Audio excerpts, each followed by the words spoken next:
오늘 본문 말씀은 창세기 4장 2절입니다. 그가 또 가인의 아우 아벨을 낳았는데 아벨은 양치는 자였고 가인은 농사하는 자였더라. 아멘. 창세기 4장은 아담과 하와가 에덴 동산에 쫓겨난 후 인류의 역사가 시작되는 기록입니다. 첫 장면입니다. 에덴 동산에서 쫓겨난 아담과 하와의 남은 인생의 최대 목표는 무엇일 것 같습니까?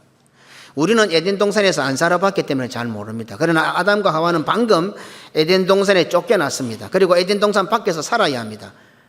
에덴 동산에서 농사를 지으면 살아야 하는데 실제로 아담과 하와의 최대의 자신의 인생의 목표가 무엇일 것 같습니까? 농사가 잘 되는 거요? 건강한 거요? 잘 먹고 잘 사는 거요? 아마 아담과 하와는 다시 에덴 동산으로 돌아가는 걸 겁니다. 우리는 이제 너무 그런 이야기를 많이 듣다 보니 아주 묘연하게 받아들이는데 방금 에덴 동산에 쫓겨나서 수고의 땀을 흘리고 엉겅퀴와 가시덤불과 싸워가며 살아가야 하는 이 아담과 하와에게는 매일같이 언제 내가 에덴 동산으로 돌아갈까 학수고대하며 살았을 것입니다.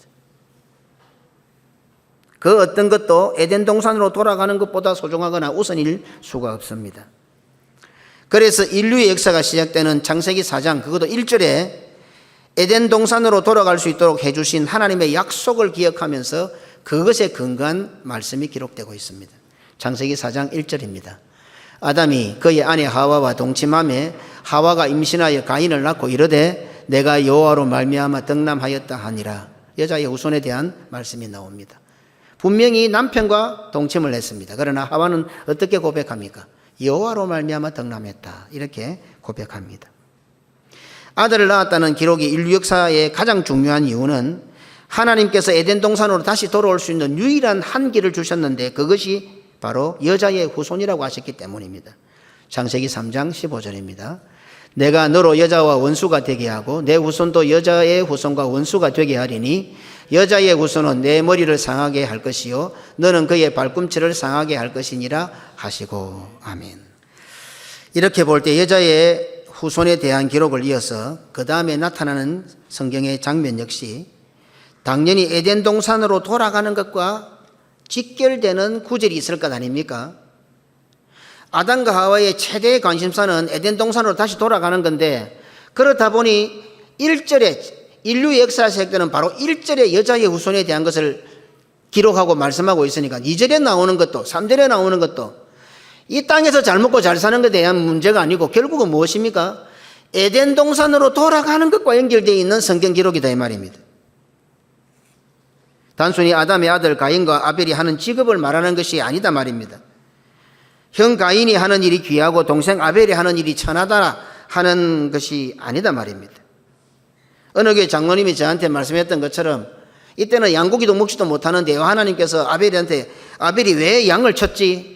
정말 궁금합니다라고 질문했던 것처럼 어떤 직업을 말하려고 하는 것이 아니다 이 말입니다.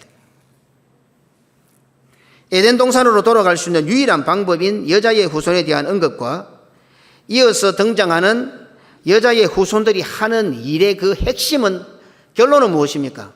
에덴 동산으로 돌아가기 위한 것이었습니다. 에덴 동산에 쫓겨난 아담과 하와의 관심은 오직 하나 에덴 동산으로 돌아가는 것 그거 아니고는 없습니다. 그렇지 않겠습니까? 그렇다면 아들들이 태어나고 그 아들들이 무슨 일을 하는지에 대한 성경의 기록들 역시 에덴 동산으로 돌아가는 일과 아주 직접적인 연관성이 있다 이 말입니다. 아벨은 양치는 자였고 가인은 농사하는 자였다는 말씀은 두 아들이 다른 직업, 다른 일을 했다는 것을 나타내려고 하는 말씀이 아닙니다. 그 일들은 다 같이 농사를 하든 양을 치든 아들들이 하는 모든 일들은 결국에는 하나님께서 말씀하신 에덴 동산으로 돌아가는 그 방법을 기억하고 하나님을 기억하고 결국에는 에덴 동산으로 돌아가게 하는 하나의 방법이었다 이 말입니다. 그래서 성경은 아벨의 출생을 다음과 같이 기록하고 있습니다. 창세기 4장 2절입니다. 그가 또 가인의 아우 아벨을 낳았는데 성경은 다 그 아버지가 누구고 그 아버지가 누구고 그 아들이 누구고 아들이 누구지 아우 누구라고 이렇게 성경은 잘 기록하지 않습니다. 이런 말씀이 나올 때 어떻습니까? 강조하는 부분이 있다는 겁니다. 성경에 이런 기록의 형태를 가지고 우리들에게 암시를 주고 강조하는 부분이 있다 이 말입니다. 가인과 아벨은 각기 다른 일을 할지라도 아버지 아담의 소원처럼 에덴 동산으로 돌아가는 일을 위해서 서로 돕고 사랑하며 하나가 되라는 이런 의미를 담고 있는 것이, 하필이면 아벨이 태어났는데 가인의 아우 아벨이 태어났다, 이렇게 말하고 있는 겁니다. 아담의 둘째 아들이라고 말하지 않습니다. 가인의 아우라고 합니다. 그리고는 두 아들이 무엇을 했다라고 성경은 언급하는 것입니다. 아벨은 양치는 자였고 가인은 농사하는 자였더라. 농사하는 일은 온 식구가 다 달라붙어도 일손이 모자랍니다. 농번기가 되면 온 동네 사람들이 서로 돕고 품앗이를 하고 또 머슴을 사서라도 일을 해야 하는 일이 농사입니다. 그런데 성경은 어떻습니까? 아들이 몇 명이나 됩니까? 달랑 2명입니다. 그런데 왜 다른 일을 했다고 기록했겠습니까? 농사만 해도 지금 벅찹니다. 아담과 하와, 가인, 아벨 다 달라붙어도 쉽지는 않았을 겁니다. 그런데 왜 성경은 두 아들이 각기 다른 일을 했다고 기록하고 있습니까? 무슨 뜻입니까? 각기 다른 일을 했다는 뜻이 아닙니다. 다른 직업을 가졌다는 뜻이 아닙니다. 농사를 짓든 양을 치든 무슨 일을 하든 목적은 같다는 말입니다. 목적이 무엇입니까? 에덴 동산으로 돌아가는 겁니다. 아들들이 어떤 일을 해도 그 의미는 동일하고 동등하다는 뜻입니다. 동생이 형과 다른 일을 해도 그 일은 형이 하는 농사, 하나님을 기억하는 일에 종속되었다는 뜻입니다. 그러니 에덴 동산으로 돌아가기 위한 일, 하나님을 기억하는 일이라면 어떤 일이든지 귀천이 없으며 고귀한 일이 되며 사명이 된다는 것을 오늘 성경은 기록하고 있습니다. 수많은 일과 직업들의 목적이 하나님을 기억하는 것이 되고 궁극적으로 에덴 동산으로 돌아가는 것이 될 때에 어떤 일이든지 동등하고 귀천이 없으며 고귀한 일이 된다는 사실입니다. 오늘 여기 우리 모두가 다 어떤 상황에 있든지 고신교회 예수님을 머리로 하여 그의 몸이 되는 한 몸이 되는 데 있어서는 모두가 동등합니다. 모두가 귀합니다. 어떤 귀천도 없습니다. 없어서는 안 되는 지체들입니다. 그러나 예수님을 머리로 하여 고신교회라는 한 몸을 이루는 데 있어서 방해가 되고 그것에 동의하지 않는 사람은 암덩어리일 뿐입니다. 종기일 뿐입니다. 잘라내야 되는 부분입니다. 귀천이 있습니다.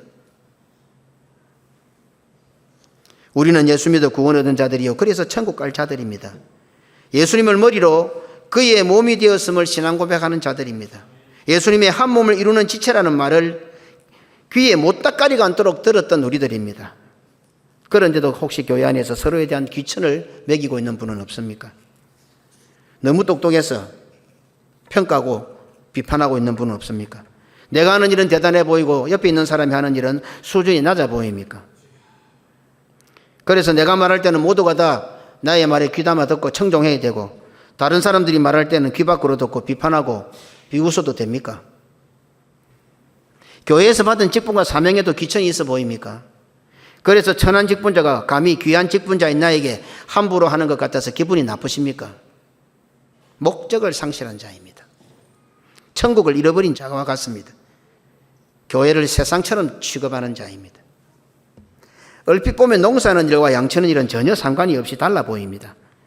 하지만 하나님을 기억하고 하나님께 예배 드리기 위해 하는 일이 목적이라면 전혀 달라 보이는 그 두 일이 귀천이 없이 동등하며 소중하며 하나의 일이 된다는 것을 오늘 성경은 창세기 4장 2절 인류의 역사가 시작되는 바로 두 번째, 오늘 우리가 이 창세기 4장 2절은 오늘 교회를 보여주는 교회로, 교회에 모이던 모든 성도들이 이렇게 귀한 존재들이라, 각기 똑같은 사람이 한 명이 없어도 각기 전혀 다른 일을 해도 에덴 동산으로 돌아가는 그 일, 주의 몸된 교회를 위해서 한 몸 되는 그 일, 구원의 역사를 이루는 그 일을 위해서는 모두가 다 동등하다. 이것을 지금 가리키는 교회론을 가리키고 있는 거예요.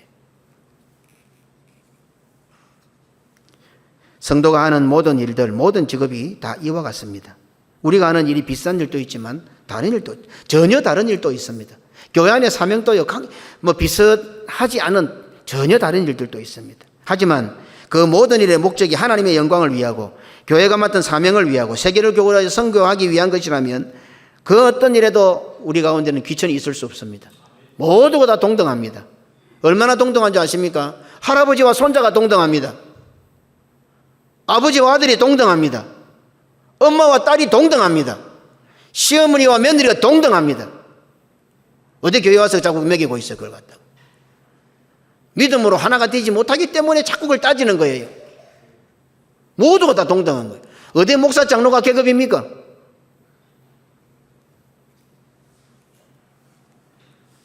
이것이 바로 성도가 살아가는 삶의 기준이고 직업관입니다. 우리가 밖에 나가서 많은 일들을 합니다. 그러나 어디 가서 무슨 일을 하더라도 하나님의 영광을 위하고 고신교회로 불러주신 하나님의 목적을 이루는 그것을 우리가 중심에 두고 있으면 모든 것이 동등하다 이 말입니다. 귀하고요. 이렇게 해서 일을 하고 난 이후에 그 소산을 하나님께 드려야 하나님이 받으신다 이 말입니다. 하나님께서 아벨의 소산을 받으시고 가인의 소산을 받지 않으신 그 이유는 뭔가 하면 그렇게 농사를 짓지 않았기 때문입니다. 아벨은 양을 치면서도 그런 마음을 가지고 양을 쳤기 때문에 받아주셨고, 가인은 아무리 좋은 농산물을 가지고 나와도 그런 마음으로 농사를 안 지었기 때문에 하나님께서 안 받아주시는 거예요. 그렇다면 지금 내가 하는 일이 천국 가는 일과 어떤 연관성이 있습니까? 똑똑하십니까? 밖에 나가서 일하십니까? 그 일이 천국 가는 것과 연관성이 있습니까? 내가 하는 일이 천국 가는 일과 아무 연관성이 없습니까? 살면서 내가 천국 가는 일과 연관을 쉽게 보신 적이 있습니까? 좋은 직장, 좋은 일, 이런 거 자꾸 따지는 잘하는데, 과연 지금 내가 하려고 하는 일, 내가 꿈꾸는 일, 내가 하고 있는 일이 천국과 무슨 연관이 있는지 단 한 번이라도 연관을 쉽게 보신 적은 있습니까? 그것을 안 하니까 좋은 직장 가면 돈 많이 벌면 자랑하고, 조금 직장 떨어지고 좀 일이 안 되면 실망하고, 세상 사람들과 다를 게 뭐 있어요, 성도들이? 그러니까 천국 가겠어요? 조금 잘 되면 교만해서 남 무시하고, 조금 못 되면 그냥 실망해가고 고개도 못 들고, 영원토록 세상에 살 겁니까? 지금 내가 하고 있는 일의 목적이 하나님의 영광을 위하고 교회가 맡은 사명을 위하고 세계를 교구로 선교하기 위한 것과 아무 상관이 없다면 아무리 그것이 비슷해 보이고 대단해 보여도 귀천이 있습니다. 절대로 평등하지 않습니다. 동등하지 않습니다. 하나의 일이 될 수가 없습니다.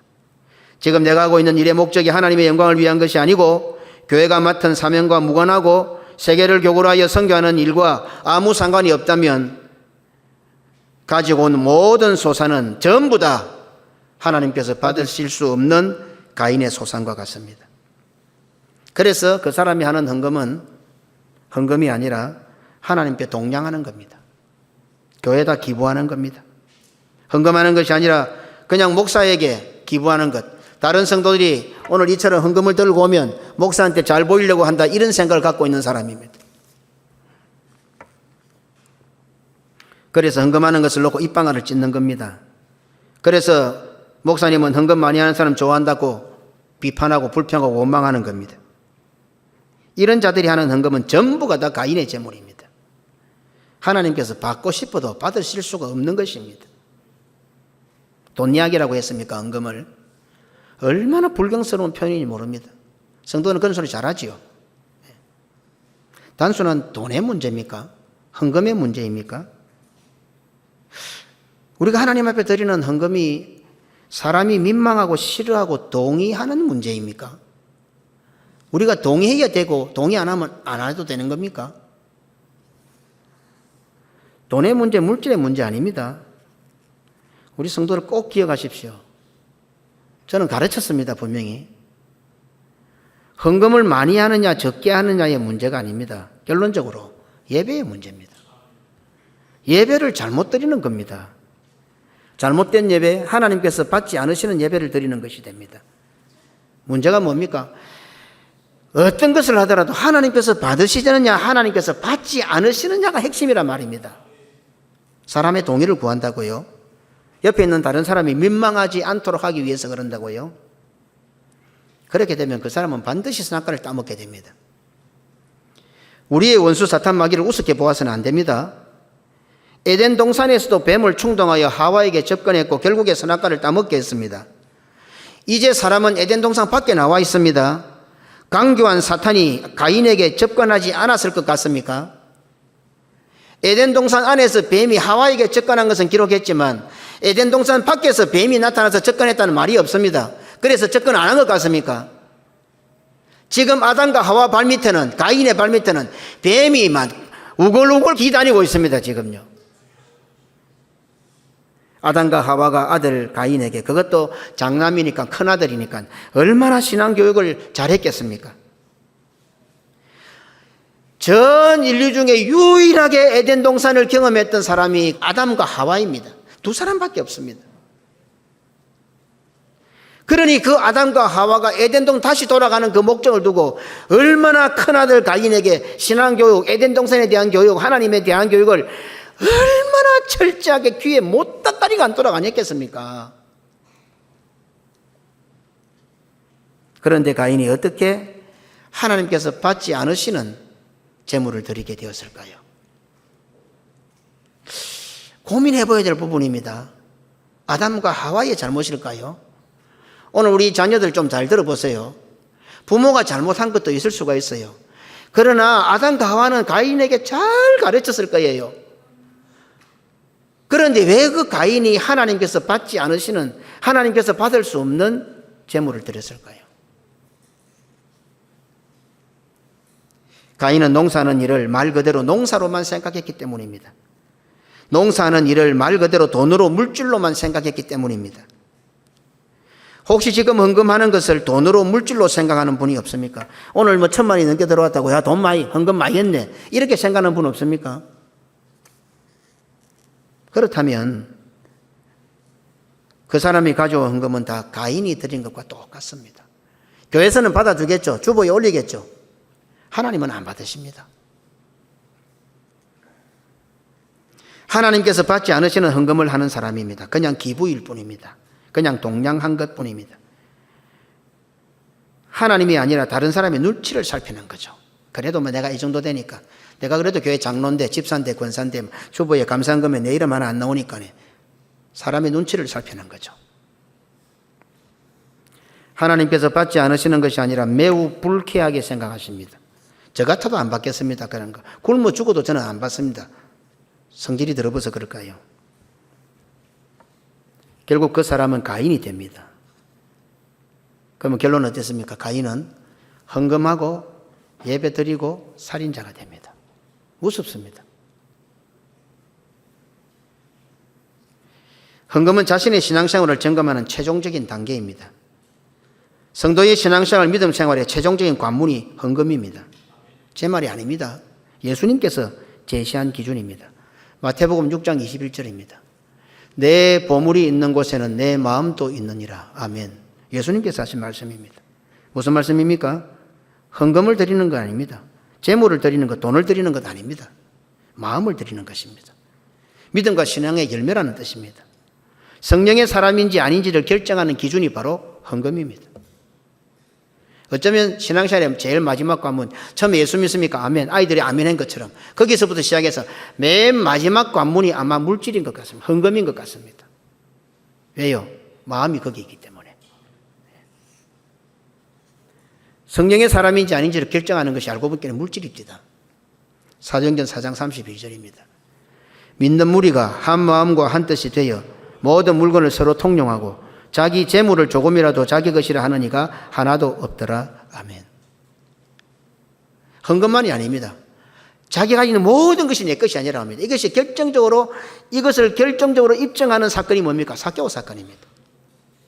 삭개오가 4배로 갖고 반으로 자기 재산 반을 가난한 자에 나눠주고 토색한 일이 있으면 4배로 갚고 다 바쳤다는 거죠. 예수님을 만나고 예수님을 구주로 영접하고 이 집에 너도 이제 아브라함의 자손이 될 것이라는 구원이 선포되는 장면이 뭡니까? 삭개오가 보일 수 있는 것은 하나님 앞에 다 드린 거예요.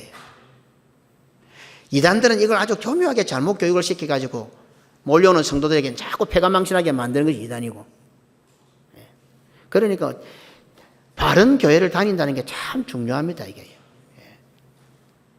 단순히 돈으로 생각하는 사람은 하나님께 그 마음이 동냥하는 마음이었습니다.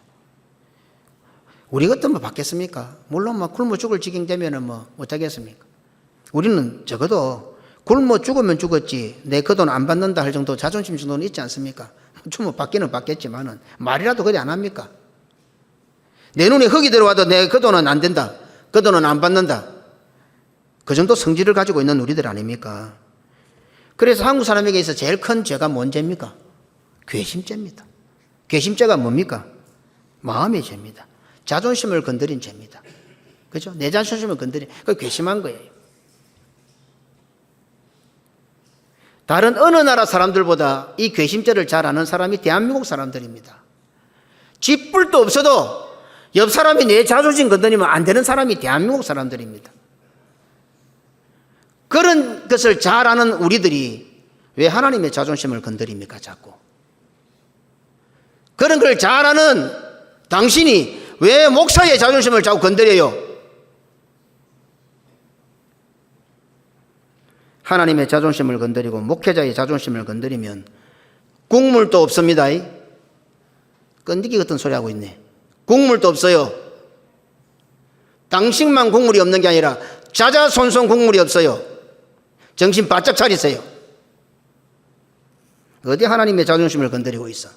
어디 목회자의 자존심을 건드려? 신앙생활, 교회생활은 단순한 윤리나 도덕이나 인간관계로 접근해서는 안 됩니다. 신앙생활의 문제요, 교회생활은 구원의 문제입니다. 믿음의 문제고 천국의 문제입니다. 거기에서 잘 살고 못 살고 중요하지만은 우리 다 천국 못 가면 못 살 거예요. 오늘 성경이 말씀하는 것, 아들이 태어나고 가인이 태어나고 가인의 동생 아벨이 태어나고 아벨은 양을 치고 가인은 농사를 짓고 이 모든 것이 한마디로 뭡니까? 에덴 동산으로 돌아가는 것, 하나님께로 돌아가는 것, 하나님 앞에 나아가는 것, 예배입니다. 한마디로. 창세기 4장 그 전반부는 철저하게 예배론이고 교회론이고 직분론이고 사명론이에요. 성도 예배 생활을 다루고 있는 겁니다. 그래서 예배는 무시무시한 영적 전쟁입니다. 잘못된 예배를 드리면 결론은 무엇입니까? 살인자가 됩니다. 간단합니다. 그리고 바른 예배를 드린 자는 잘못된 예배를 드린 자를 조심해야 됩니다. 예배를 잘 드리는 사람은 예배를 잘못 드리는 사람 조심해야 돼. 옆에 가면 죽는다고. 살해당할 가능성이 많단 말입니다. 이것이 가인과 아벨의 예배를 통해서 강조하고 있는 성경의 핵심입니다. 잘못된 예배의 현장은 살인의 현장입니다. 하나님께서 받지 않으시는 예배의 현장은 곧 죽음의 현장이 됩니다. 창세기 4장 4절 5절 다 같이 읽겠습니다. 아벨은 자기도 양의 첫 새끼와 그 기름으로 드렸더니 여호와께서 아벨과 그의 제물은 받으셨으나 가인과 그의 제물은 받지 아니하신지라 가인이 몹시 분하여 안색이 변하니. 어떻습니까? 아벨이 헌금을 잘했다는 것입니까? 가인이 헌금을 잘못 드렸다는 겁니까? 아벨이 헌금을 물질을 많이 가져왔다는 말입니까? 가인이 물질을 많이 안 가져왔다는 뜻입니까? 아닙니다. 예배를 잘못 드렸다는 말입니다. 아벨은 예배를 잘 드렸고 가인은 예배를 잘못 드렸다는 겁니다. 아벨은 하나님께서 받으시는 예배를 드렸고 가인은 하나님께서 받으시지 못하는, 받으실 수 없는 잘못된 예배를 드렸다는 것입니다.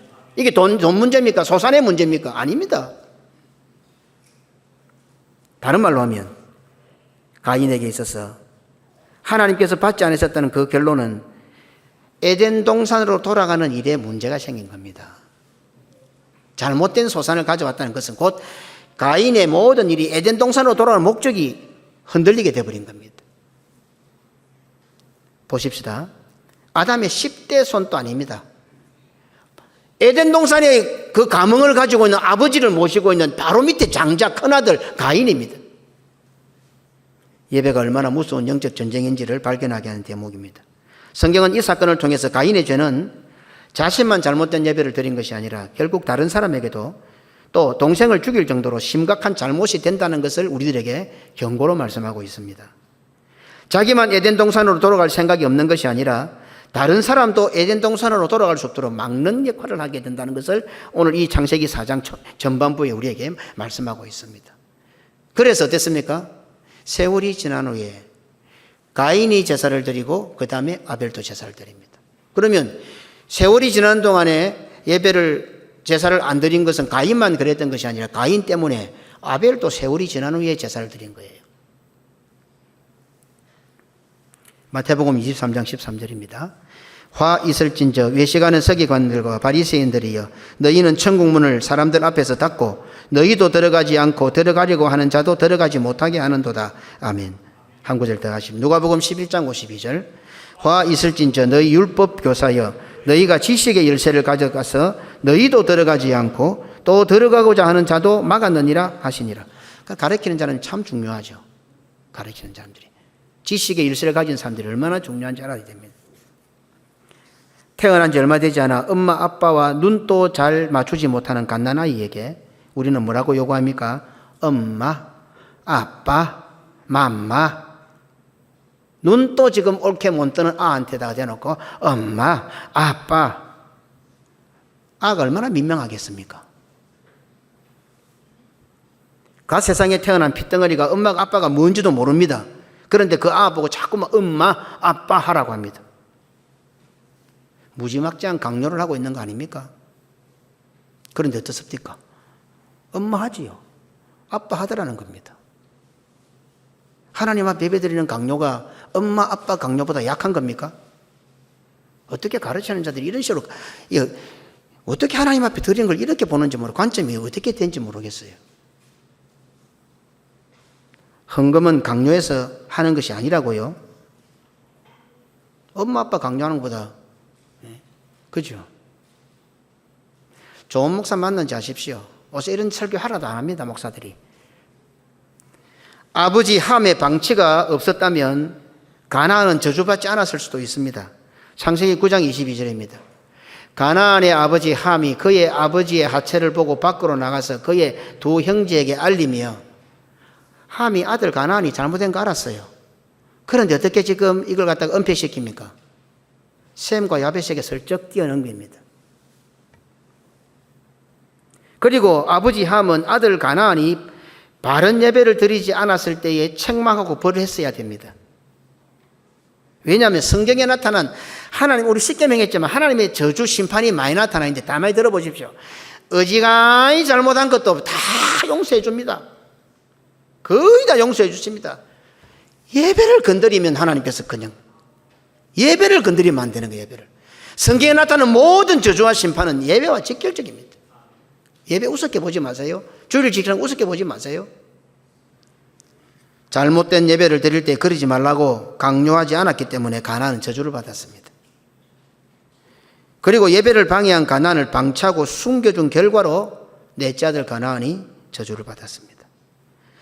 일어난 할아버지가 가나안을 저주합니다. 밑도 끝도 없이 가나안이라는 가짜는 한마디도 안 나오는데 일어나서 노아는 하나님으로부터 의인이라고 인정받았던 그 노아는 가나안을 저주를 합니다. 그러면 함은 알 거 아닙니까? 할아버지 노아가 왜 이를 저주했는지 그 저주의 뜻을 가나안에게 가르쳤어야 합니다. 그런데 가르쳐주지 않았기 때문에, 강요하지 않았기 때문에 그 가나안의 저주가, 가나안에게 준 그 저주의 앙심을 품어 가나안과 그 후손들은 불신의 뿌리가 되어서 오늘날까지 지금 이 교회 안에도 예배를 대적하고 방해하는 선뿌리를 내리고 있습니다. 창세기 9장 25절입니다. 이에 이르되 가나안은 저주를 받아 그의 형제의 종들의 종이 되기를 원하노라. 종이라니까 뭐 대단히 뭐 기분 나빠 들립니까? 성도들이 목사를 일컬을 때 하나님의 종이라 안 합니까? 그렇죠. 이래만 생각해도 이것이 얼마나 얼마나 노아는 가나안을 저주하면서 가나안을 보호하고 싶으면 종들의 종이 되기를 원하노라. 철저하게 보호하고 있는 거예요. 너는 절대로 네 마음대로 하면 안 된다. 너는 종도 안 되는 거야. 종들의 종이 되어서 철저하게 지금 가나안을 보호하고 있는 말이지요. 잘못된 예배는 저주에 이르게 합니다. 잘못된 예배는 하나님께서 받지 않으십니다. 잘못된 예배의 현장은 살인자의 칼날로 율일이 낭자한 곳이 됩니다. 성령 강림을 체험한 초대교회는 어땠습니까? 자기의 것을 자기의 것이라고 하는 이가 하나도 없다고 했습니다. 헌금 문제입니까? 아닙니다. 10분의 1 드리는 11조의 문제입니까? 돈의 문제입니까? 감상금을 한다 안 한다의 문제입니까? 물질이 많고 적고의 문제입니까? 뭐 성도들이 성경금하고 헌신헌금을 해서 의무를 지켜야 된다 이런 문제입니까? 아닙니다. 믿음의 문제이고 예배의 문제이고 성령 충만의 문제이고 천국의 문제입니다. 초대교회의 성도들은 구약의 사상을 가지고 나오다가 진짜 그 구약의 율법적인 것만 갖고 그 의미를 몰랐는데 성령 강림을 받다 보니까 이제 비로소 온전한 예배를 드렸다고 성경에 기록하는 것이 사도행전 4장 32절인 겁니다. 자기의 것을 자기의 것이라고 하는 이가 하나도 없더라. 참된 예배를 드리게 되었다는 겁니다. 그게요. 헌금 드렸다는 말이 아닙니다. 비로소 초대교회 성도들은 성령 강림을 체험하고 나니까 아, 이게 예배구나. 하나님 앞에 바른 예배를 드리고 아벨의 제사를 드리고 그 제사를 하나님께서는 받아주신 거예요. 결론을 내리겠습니다. 세월이 지난 후의 제물은 하나님께서 안 받으십니다. 여러 가지 의미가 있습니다. 제가 많이 가르쳐 드렸습니다. 그래서 오늘 한 가지 신앙생활에 하나님의 것을 도둑질한 일이 있으면 빨리 갚으십시오. 그런데 지금 내놓으면 별로 안 좋아하십니다. 하나님께서. 세월이 지난 후의 재물은 별로 안 좋아하시거든요. 그런데 실제로 잊어버리는 수가 간간히 있어요. 잊어버리는 수가. 깜빡깜빡 잊어버려요. 저 같은 경우는 성도들이 뭐 물건을 많이 들고 와요. 돈으로 들고 오면 11조도 쉽게 계산이 되겠는데 귀한 물건을 들고 와요. 이 환산이 잘 안 돼, 환산이. 오늘도 뭐 해라고 물건이 뭐, 목사님 뭐, 양말도 신으시고, 뭐, 옷도 해주시고. 이거 환산이 잘 안 되잖아요. 그런데 어떻게 해요? 11조 해야 되잖아. 제가 하는 지혜를 가르쳐 드리겠습니다. 그리고 저도 잘 까먹습니다. 어떤 때는요, 헌금한다고 딱 책 속에 해놨는데 1년 뒤에 그 봉투가 나올 때도 있어요. 까먹을 때도 있어요. 한 가지만 말씀드리겠습니다. 제가 그걸 어떻게 해결하는가 하면, 우리 교회는 보통 4번 절기가 있잖아요. 부활절, 맥주, 추수, 성탄, 4번 절기가 있습니다. 우리 교회에서는 어떻게 했습니까? 11조를 드리자 기준을 정했습니다. 목회자로서 왜 기준을 정했는가 하면, 한 분기를 살아가면 성도들이 자기도 깜빡깜빡해 사는 거 드려야 되는데 까먹고 못 드리는 수가 있거든. 그러니까 단순히 절기헌금의 의미가 아닙니다. 하나님 거를 빼먹은 거 그거 갚을 기회를 주는 거예요. 그 성도들이 그 이해를 잘 못하는 거예요. 저는 10의 4조를 합니다. 10의 4조. 삭개오 같은 마음도 좀 있고요. 11조 해가지고도 좀 부족할 때가 많은 것 같아요. 귀한 걸 더 많이 귀한 걸 받을 때가 있으면. 이거 돈을 받았으면 쉬운데 뭐 비싼 옷을 얻었다든지 산삼을 가져왔다든지 또 명절 되면 막 이제 나이가 들었는가 뭐 무슨 홍삼을 그래 많이 가오는지 홍삼에 절이겠다 절이겠어. 예. 그런데 그 돈으로 환산이 안 되잖아요. 그래서 저는 10의 4조를 드립니다. 10의 4조. 얼마나 좋은지 모릅니다. 물론 억수로 말릴 때도 많습니다. 그래도 행복합니다. 자, 제가 10의 4조를 해도 자랑합니까 지금? 아닙니다. 제 마음이 그렇다는 겁니다. 하나님께 그 마음을 드리는 겁니다. 제가 10의 4조 200만을 절기금 드린다 그 말을 하자는 것이 아니고 적어도 나는 목사로서 하나님께 마음을 이렇게 가지고 있습니다 이 말입니다.